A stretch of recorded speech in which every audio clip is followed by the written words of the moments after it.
Dostlar salam.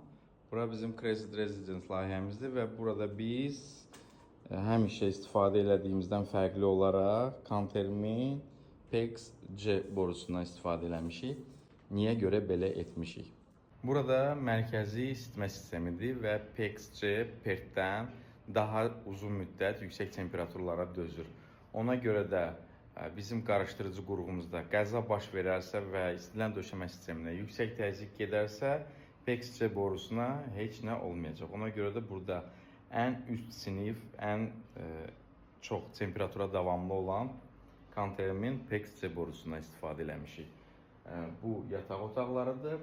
Burada 3 cm-lik XPS istifadə olunub. Üstündən Kantermin xüsusi folqalı izolyasiyası və ara məsafəsi 10 cm olmaqla boru çəkilir. Bura o qədər təmizdir ki, burada biz corabla işləyirik.